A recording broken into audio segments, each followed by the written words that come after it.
On the 1st of June 2018, at about 6:30 p.m. on a Friday evening, I killed someone. I was on my way home about 5 kilometers outside of Stellenbosch, driving from Cape Town. 5 kilometers, which would be the difference between a regular Friday evening spent with my wife and an incident that would change my life forever. Earlier that year, I'd begun work at Allan Gray, a financial services company on the V&A waterfront in the Silo district. Before that, I was working at Stellenbosch University in the industrial engineering department as a lecturer, the same department I'd studied for many years before. I decided to take a new job because I needed to move outside of my comfort zone. I wanted to learn more, be challenged, and also move into a more software-centric space. With my wife still completing her final year of her LLB degree, we needed to live in Stellenbosch, and I knew I would be inadvertently signing up for a drive of about 110 kilometers each day to Cape Town and back. Part of that drive was on what is considered to be the most dangerous highway in the country. The same highway that, as the sun was setting and I came up over a blind rise at about 100 kilometers an hour, a disheveled pedestrian popped out from next to the road and attempted to cross. The moment I saw the pedestrian, I slammed on brakes. The brakes locked and I skidded into the other lane. Fortunately, there was no oncoming traffic, but as I struggled to regain control of the car, the pedestrian stalled his run and then continued to try and cross, running straight into the path of my vehicle. And I struck him with the left front part of my bonnet. They say when your adrenaline spikes that everything goes into slow motion. For me, it was blindingly quick. I went from a restful weekend, spending time with my loved ones, not having to wake up at 4 a.m. to hit the road, to sitting in a stationary car, screaming out loud at the realization of what had just happened. And after dragging a seemingly lifeless body out of the road, after calling the emergency services and the police and explaining what had happened, it hit me. This was the first trip of June, trip 101 of what would eventually be 217 trips from Stellenbosch to Cape Town and back. I still had 12,000 kilometers, 230 odd hours in the car before the year would be done. And at that moment, I could hardly imagine myself ever getting behind the wheel of a car again. I took a few days off after the incident, but the reality of what was to come was clear. I remember getting into the car to drive to work, first time after the accident. I was trembling and I was sweating, my knuckles were white from gripping the steering wheel. Everywhere my eyes were darting, expecting someone to come out in front of my car at any moment. I struggled to sleep, kept waking up in cold sweats, and it was agony, it was unrelenting, day after day. I can't quite remember the timeline, but within days or a week of the incident, while I was still very much struggling with the after effects and trauma, I received an unexpected phone call from someone who I'd done some consulting work for a few years earlier while at the university. I hadn't spoken to this person for a long time, and he certainly didn't know what was going on in my life. To my surprise, this out-of-the-blue phone call was a job offer to come and work for his firm. Having done my research in the field of analytics, this job would play to my experience and my expertise. I'd now moved into the role of a developer with no computer science experience, and the little bit of programming that I had done was altogether insufficient for the depth and the realm of what was being done at Allan Gray. I was really finding the upskilling role to be painful, slow, and somewhat disheartening. So the prospect of returning to my intellectual comfort zone was really appealing. Furthermore, this company would offer to top my remuneration, and most importantly, the role was remote. I wouldn't have to drive anywhere, I could work from home. That would mean the end of my commute. When I took my role at Allan Gray, I did so because I was already in a comfortable space. I could do my job, the future was reasonably clear, and I wasn't being challenged to learn new skills. Did I want to be a software developer forever? No, but I had the desire to be pushed and stretched, to learn new skills and engage with awesome people. But right then, none of that mattered.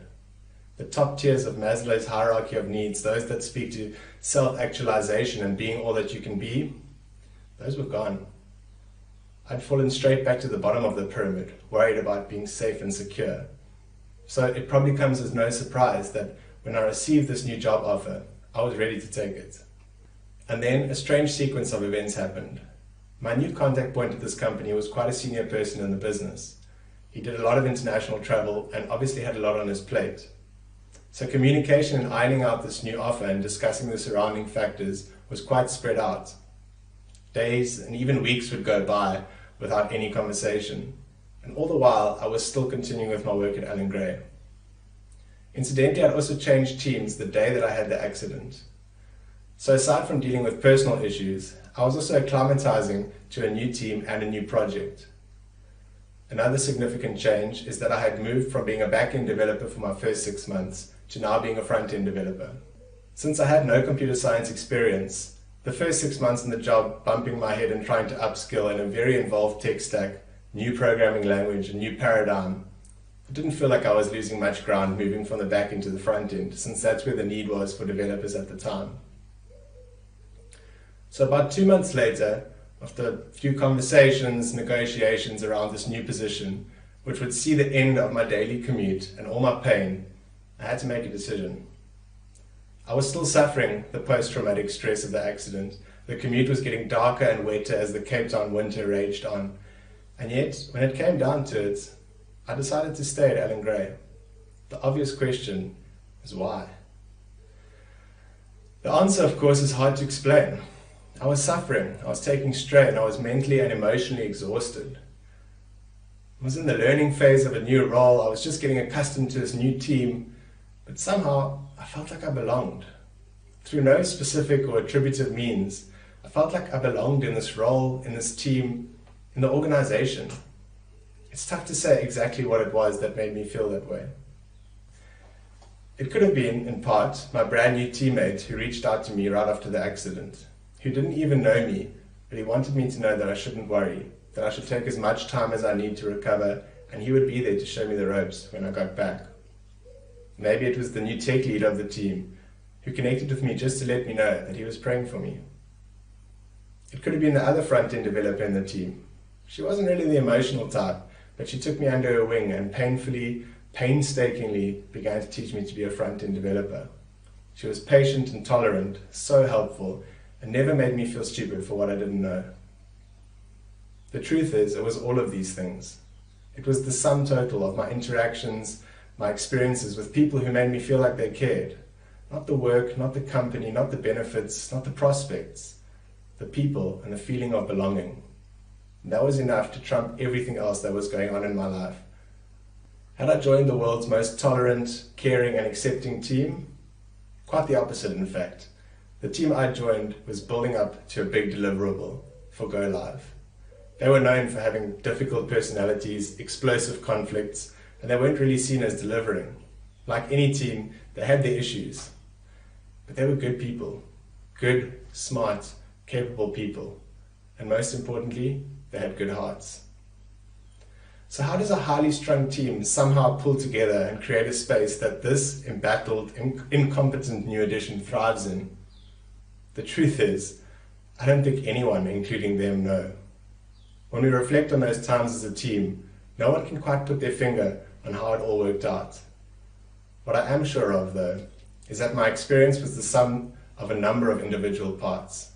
That without any preconceived notions, no baggage of the team's history, I was purely exposed to the individual inherent good inside each of the team members. And that changed my year, and possibly my life. A further 18 months on, and I'm still in the same team. Members have come and gone, we've been through ups and downs, conflicts and celebrations, but we've developed a team dynamic that's stronger than ever. In fact, I'd venture so far to say, as we're almost like a family. It might not be a team suited to everyone's tastes, but I can say with confidence that the people who are in it love it, and they wouldn't change it for the world. And that's a very privileged place to be in, to really genuinely care for your teammates, to be happy to go to work and share in the lives of those around you as they share in your life. But even in those early stages, as I'd made that decision to stay and start putting together the pieces of what it was that caused me to value my team above any of the other challenges I was facing, I was also worried. I felt worried when I thought about how things could have panned out. Yes, I was blessed with how it all worked out. And it's true that the people who are involved, my own attitude, my personality, the timing, many factors played together in the end outcome. but I also knew that I was most certainly not the only person at Allen Gray or any organization who was going through something. What was becoming of those people? Where were they ending up when they were dealing with personal trauma and loss, challenge and strife, and who weren't in the supportive teams? Surely we can't leave this kind of thing up to chance. So I decided to turn to the research, to put words to my feelings and formalize a theory behind what had happened in my own life. I went looking for answers to my questions and tools to my problems. I wanted to find out how we could more predictably and reliably build teams where people feel like they belong. And this is what I found. The first and most important concept is something that's gained some measure of traction in the corporate workplace. It's a term coined by Amy Edmondson, a researcher at Harvard University, who uses it to describe the belief that one will not be punished or humiliated for speaking up with ideas, questions, concerns, or mistakes. In other words, it describes the kind of environment which she encourages to enable the building of trust and vulnerability with a group of people. And it's called psychological safety. For me, the need to feel safe in my team was necessary for my well-being on so many levels, both personally and professionally. But the benefit of a psychologically safe group certainly doesn't only apply in cases where someone has been through some kind of trauma. In fact, I think we'd all agree it's far easier to be forgiving and empathetic when you know that someone is suffering. In the average technical team, however, I'd argue that we often have no idea what people are truly going through. Instead, we exist in the so-called knowledge economy, where our value is, consciously or subconsciously, often pinned to the quality of our ideas and the extent of our expertise as viewed by the surrounding organization. We start to find our identity in how excellent we are at our work, fearing that asking questions or making mistakes might be viewed as weakness, closing ourselves off to suggestions and insights for other people who we might perceive as professional threats. Let's be clear, psychological safety is not the absence of responsibility. It's not the acceptance of mediocrity or the forgiveness for careless, effortless work. Instead, a psychologically safe team knows that each member is doing everything they can to contribute to the vision and the goal of that team, to drive success and quality delivery. But they also know that people are fallible, that people make mistakes and conflicts will arise, and they use those moments to learn, to realign, to encourage and to move forward. And so it seemed clear to me that there was a high level of psychological safety in my team. At least I felt safe among my new colleagues. But how do teams build up psychological safety? Is it possible for a cutthroat dog-eat-dog team to shift to this paradigm of trust, cooperation, and relationship between its members? The research shows that it is. That as long as you're in a team with other people, other humans, no matter how different your heritage, culture, religion, age, experience, personality, preference, there are some biological fundamentals that we inextricably share in common, and they can be leveraged in order to pull teams together. In attempting to understand how humans work, a wise place to start is our control center, the brain. In our brains, there exist 4 key chemicals that can be released under certain circumstances, resulting in certain feelings and certain responses which link to actions. They're explained in Simon Sinek's book, Leaders Eat Last. The first and most well-known of these chemicals is endorphins.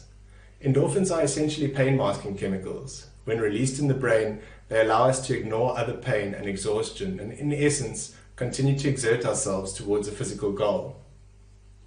Historically, this has proven to be an essential chemical for survival. In the times of hunter-gatherers, man was required to hunt for food. The ability to track down a buck on foot for hours on end, possibly days, while being hungry and run down yourself, to essentially outlast the creature and make the kill, only to have to carry that buck all the way back to camp. It wouldn't be possible if it wasn't for endorphins being released in the brain, enhancing the ability to push through pain and keep on keeping on. Today, endorphins are commonly referred to as a runner's high. We typically release them doing physical exertion or exercise. That said, it's also endorphins that help you push through when you're working late to finish a project. When you're tired and you're fed up, but you need to suck up the pain and persevere. We have our brains to thank for that extra boost that keeps you going. The second chemical is called dopamine, something you've probably also heard of before. Dopamine is the most satisfying chemical when it's released into our bloodstream. It's a chemical released when we achieve a goal or we close a loop, since it's not only physical achievement of goals which release dopamine.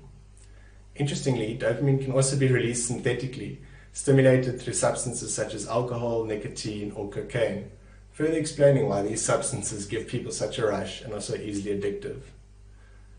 Typically, in our day-to-day lives, we release dopamine doing things like rounding up tasks, successfully achieving something that we aim for, ticking items off a to-do list. More recently, activities such as responding to and clearing emails or messages or mobile notifications have also been linked to the release of dopamine. Once again, it's important to remember that this is a satisfying, pleasant feeling, and when it's stimulated by unhealthy habits, it can easily become addictive or dangerous. Serotonin is another important chemical, and it's commonly referred to as the leadership chemical. It's the feeling you get when you genuinely feel respected and admired or given preferential treatment. It boosts your confidence and it makes you feel indispensable. When people respect you and they see you as a leader, it boosts your serotonin levels and makes you feel great. And so the leaders that take care of their people get more serotonin released into their bodies and they feel more confident when they take on new challenges. The final chemical I'd like to mention is oxytocin, commonly referred to as the chemical of love. Oxytocin is that feeling we get from emotional bonds and physical touch. You might have heard it referred to as the warm fuzzies. In a professional sphere, oxytocin is released when forming genuine, meaningful connections with your peers, as well as through any type of positive physical engagement, such as a high five, a hug, or even an endearing handshake. Distant leaders and team members don't form these kinds of bonds with their teams, but those who engage with, invest in, communicate and connect with others, particularly one-on-one, addressing their concerns, do. Importantly, in today's digital age, it's really difficult to engage with someone from a remote location in a manner that stimulates the release of oxytocin. Emails and messages don't have the same effect as someone looking you in the eye, shaking your hand, and appreciating you.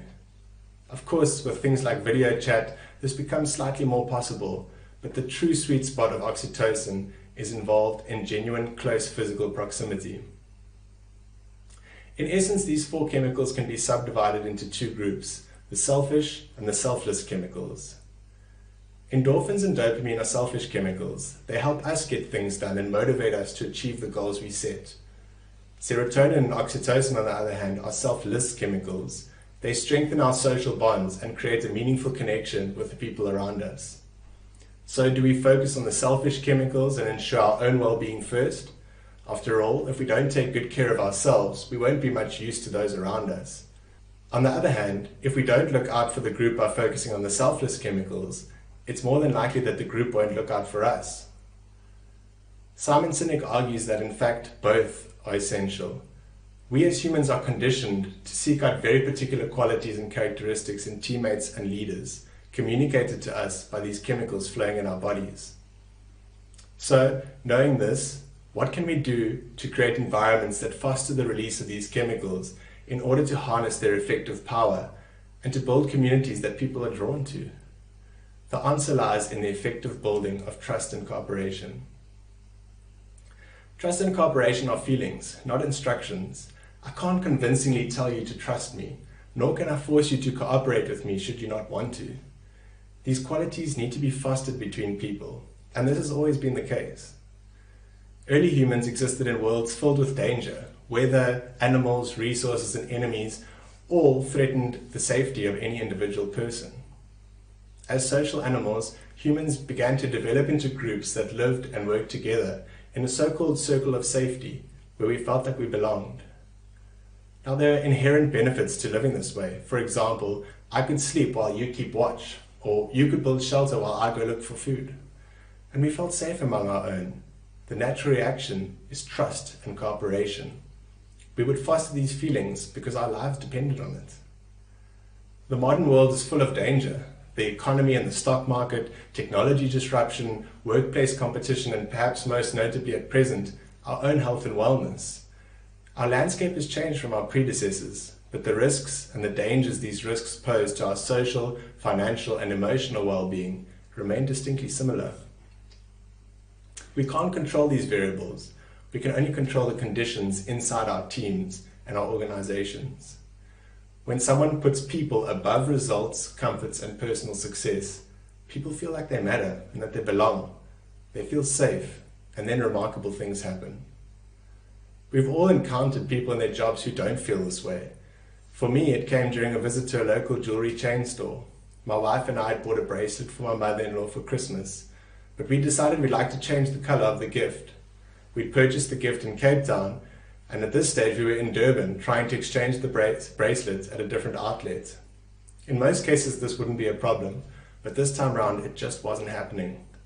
No matter how much we protested with the store clerk, she refused to budge and accommodate our request. Although she could see our Cape Town purchase on the central system, she insisted that there was nothing she could do to perform the exchange in Durban. In her own words, "Sir, I could get fired if I try and assist you." Now, irrespective of the technical complications of the matter, does this really sound like the position of an employee who truly feels safe, valued, and empowered in their role? Is that shop attendant there to do the best possible job she can, or is she just there because she has to be? I agree, it might not be her dream position, but I also know that when you empower people to perform at their best, to use their own judgment and skills, and perform a role in the best way that they know how, they shine, because they feel as though they are capable and trusted, and then they will reciprocate this trust by giving their absolute best to explore every avenue and opportunity to provide excellent quality of service, both inside and outside the organization. And if this whole idea doesn't hit close enough to home for you, consider this. Google recently completed a 2-year study on hundreds of their employees across a diverse set of teams, departments, and functions. The aim of the study, called Project Aristotle, was to identify what made some teams more effective than others. And in the end, they identified 2 key behaviors. The first was, in effective teams, team members spoke in roughly the same proportions as one another. This might have happened continually or in phases. Leadership seemed to rotate through the group in different tasks. This is commonly referred to as effective conversational turn-taking. Secondly, the effective teams were all identified to have a high average social sensitivity. This means they were skilled at discerning how people felt based on the tone of their voice, their expressions, and other non-verbal cues. There were other important behaviors identified, things like having clear goals, dependability, and others. But the opportunity to have your voice heard, as well as the fact that people consider how you feel about a certain point, more commonly referred to as psychological safety, more than anything else, was critical to making a team work. And it makes sense. These 2 behaviors are instinctively the unwritten rules that we turn to with individuals when we need to establish a bond. We all have that friend who only talks about themselves while you listen, or that family member who is unapologetically brash and dismissive of anyone else's views. Whilst we might still care for these people and include them in our lives, we'll always be limited in how much we can truly connect with and trust them. What Project Aristotle taught Google is that no one wants to put on a work face when they get to the office. No one wants to leave part of their inner personality at home, but to be fully present at work, to feel psychologically safe. We must know that we can be free enough to share the things that scare us without fear of recrimination. We must be able to talk about what is messy and what is sad, to have those hard conversations with colleagues who are driving us crazy. We can't only be focused on efficiency. So what does this mean for you and your team? Well, from a business perspective, there's a strong case to be made about building psychological safety into the culture of your organization. Research consulting firm Gallup determined in 2017 in a survey of manufacturing organizations that teams that portrayed the characteristics of psychological safety had productivity levels of 12% more, staff turnover of 27% less, and accident rates of 40% less than firms or teams who weren't perceived as safe. Interestingly, in a medical setting, initial reports showed that psychologically safe teams actually had higher accident rates than other teams, an important metric given the nature of the work. But upon further investigation, it was found that actually psychologically unsafe teams did have more incidents. They were just reported less frequently, with the fear of consequence in the staff member. In your organization, can you afford people being quiet about mistakes, bugs, or defects? simply because they are scared that they'll be blamed or possibly fired?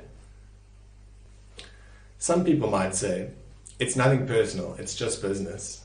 Well, when it constitutes 50 to 60 hours of your week, when it's time away from your family, your friends, your passions, your hobbies, it starts to become personal pretty quickly. So here are some recommendations that I've come across in literature to foster this kind of culture in your own teams. Firstly, embrace the fact that you're human and that your colleagues are human too. Especially in the older generation, some people are programmed to sideline their preferences and their personalities the moment they step into a work context. This isn't healthy, nor will it ever allow you to perform at your absolute best in your organization. People have hopes, fears, aspirations, challenges, worries, dreams. Share them with your colleagues and invest in the people around you. You spend most of your day with these people. I can't see why you wouldn't want to enjoy your time in their company. Number 2 is to step up as a leader. It doesn't have to be a team leader or a tech lead. If you have a voice, you have the potential to be a leader. It's not an appointed leader who fosters trust and cooperation in the team. It's just someone who cares about and wants to carry that mantra. Next, be open to being challenged. Learn to take feedback as a mechanism for learning. Many people think that honesty and confrontation can't exist in an environment where you're trying to create a safe space. Well, I'd argue that it's not a safe space unless they exist. We need to approach conflict as a collaborator rather than an adversary. There's a reason for the saying, 2 heads are better than one. We're all prone to blind spots and segmented thinking. Allow honest and frank conversations with teammates to be the norm in an attempt to refine ideas, working styles, or approaches to our daily tasks. Be careful not to become loss averse.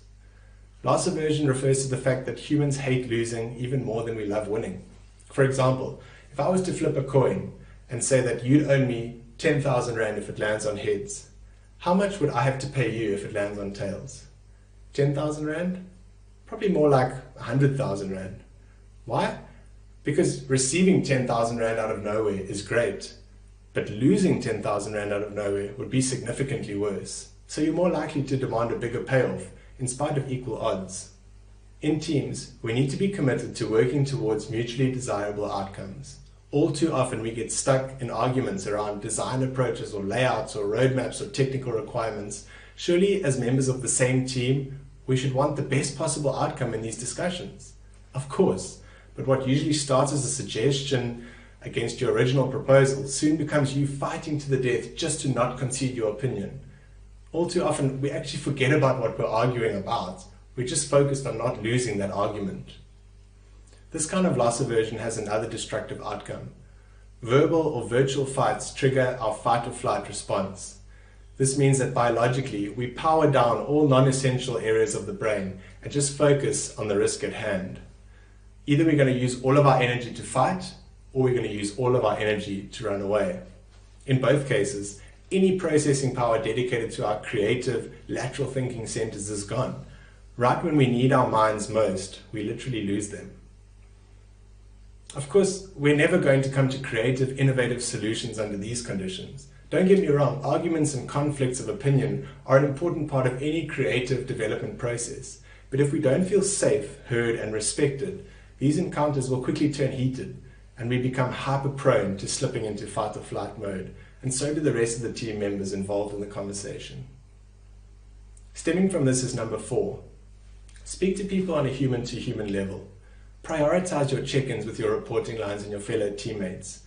Make time for a bit of light-hearted chatter around the office or in a meeting room, and get to know those people that you work with every day.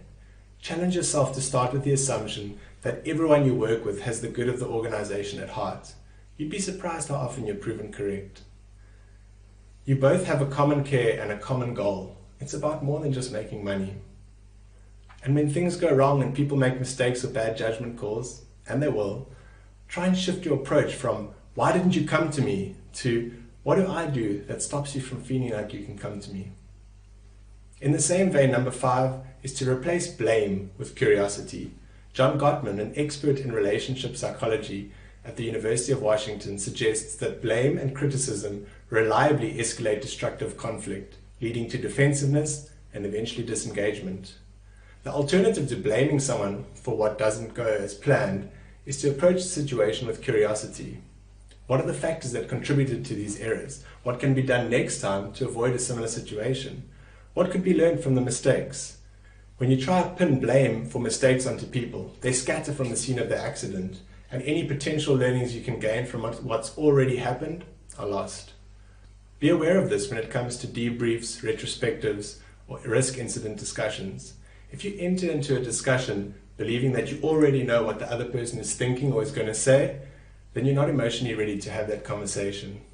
You're losing out on any potential growth or learning, and you are realizing a loss right at the bottom of the curve. Finally, number 6 is to protect your givers. Adam Grant, a world-renowned professor of psychology at the Wharton Business School, classifies each person as one of 3 personalities: a giver, a taker, or a matcher. Givers are people whose default is to ask, "What can I do for you?" Whereas takers are self-serving in their actions. They ask, "What can you do for me?" Most people fall somewhere between the two and are classified as matchers. They'll reciprocate what you do for them. Interestingly, about 30,000 people were surveyed across America in multiple professions, and the worst performing employees in general were the ones who identified as givers. But this makes sense. Givers had the worst academic grades because they spent too much time teaching and helping everyone else.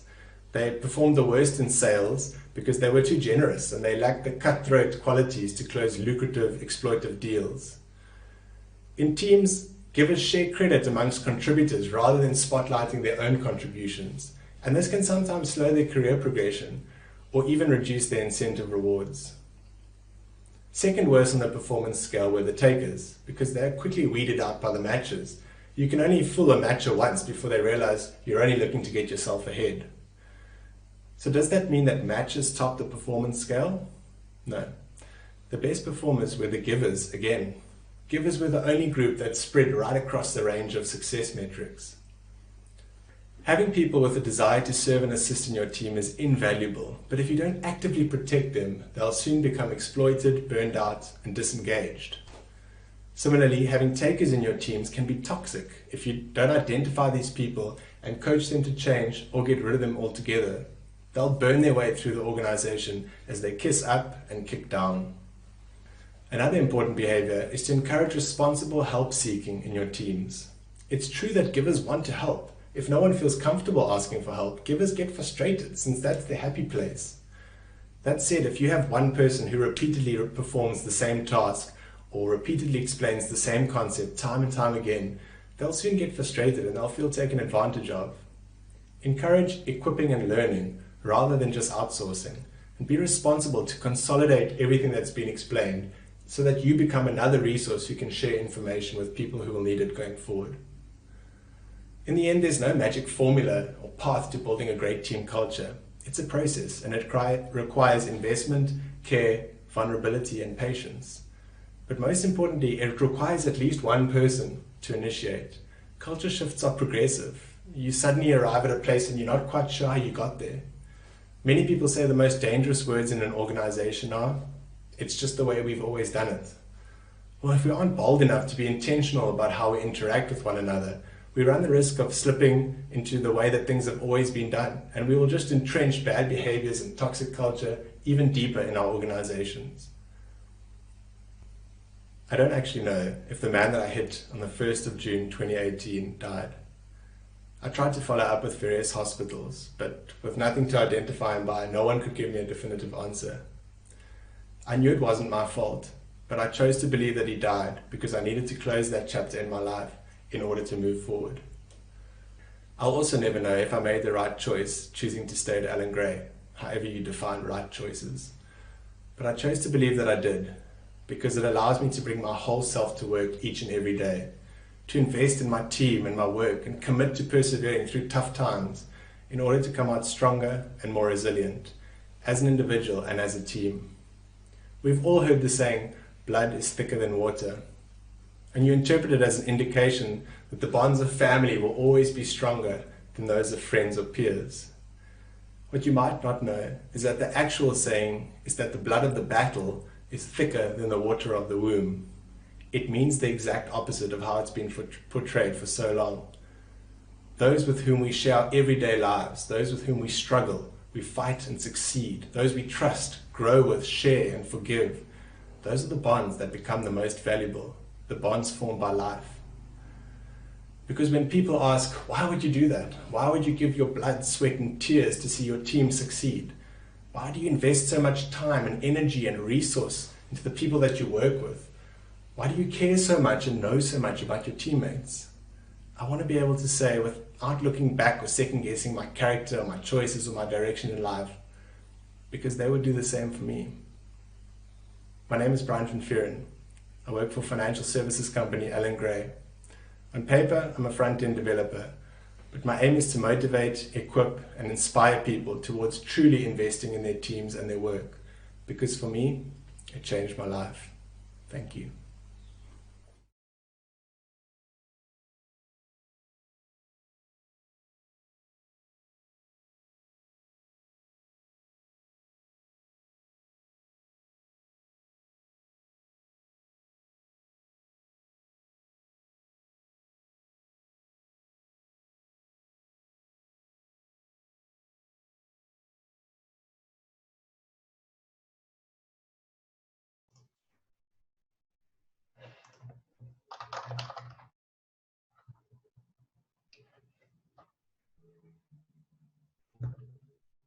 Hi everyone.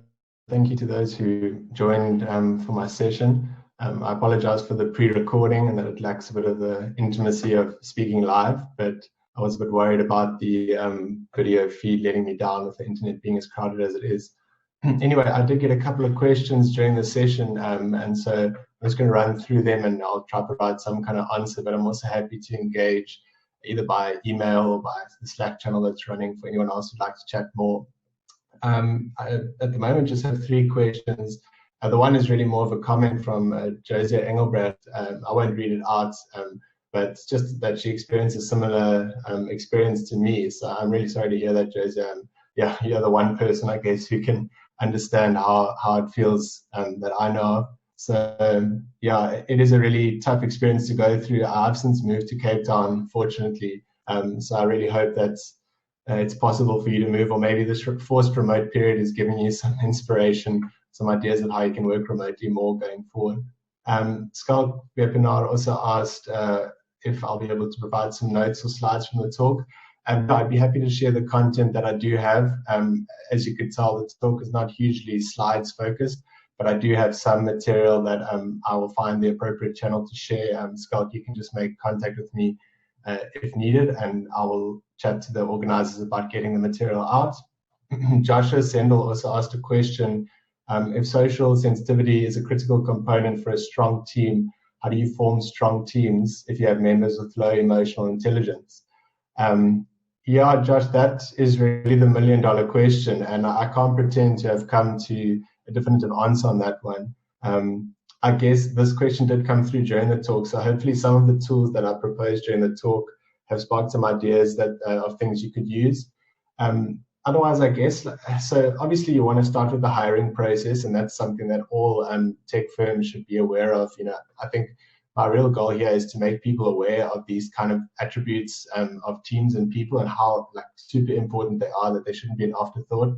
So hopefully most hiring processes already go to the extent of sort of vetting people from an emotional perspective and an EQ perspective as well as an IQ perspective. But once the people are in your firm and are in your teams and kind of embedded into the system, it obviously gets quite a lot more complicated.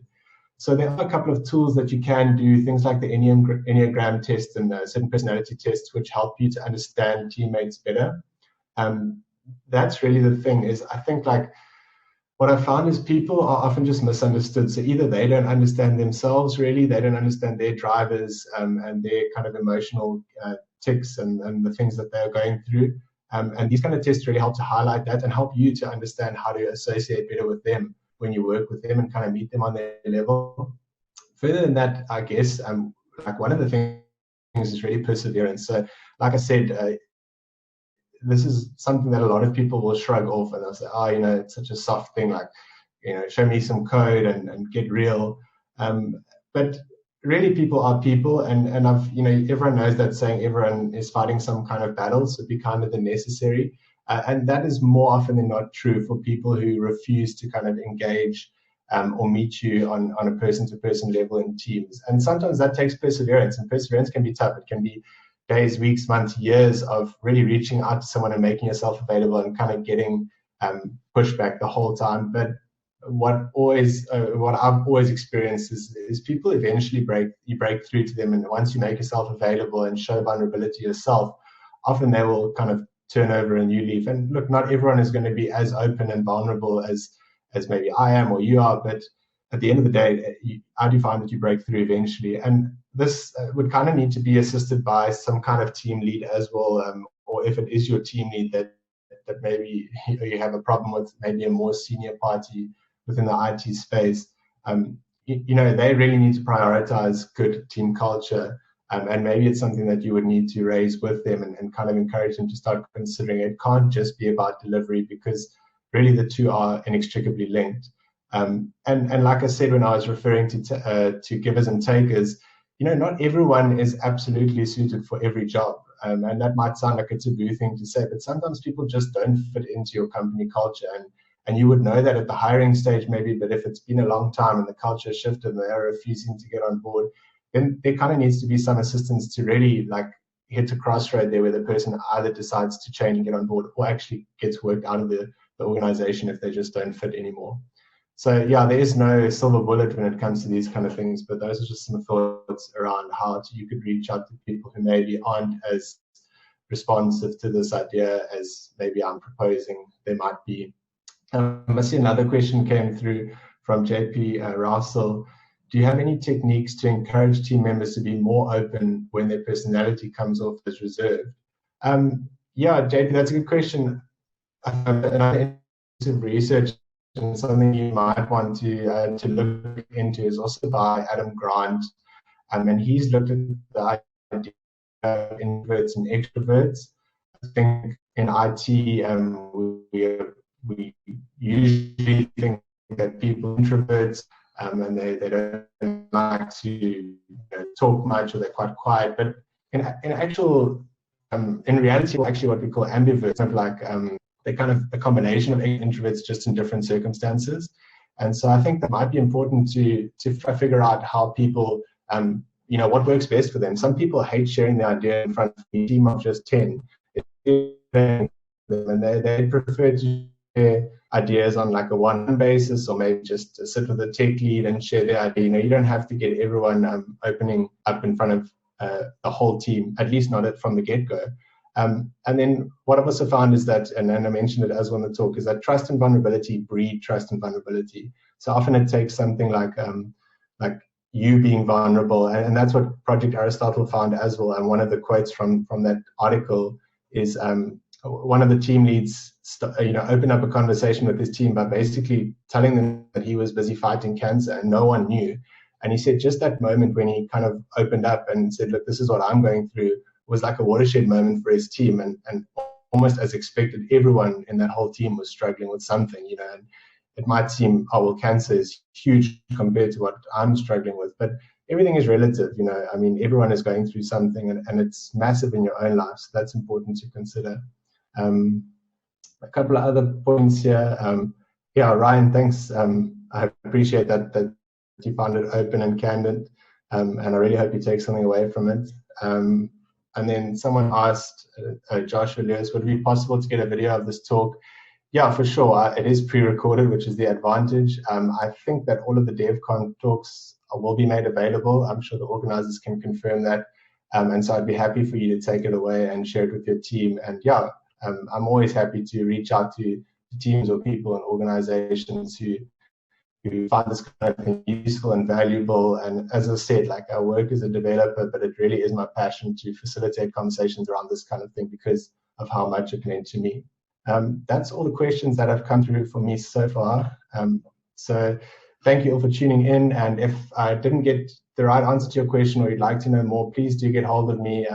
My email is available, and I'm available on Slack, and would love to chat more. But thank you all for tuning in.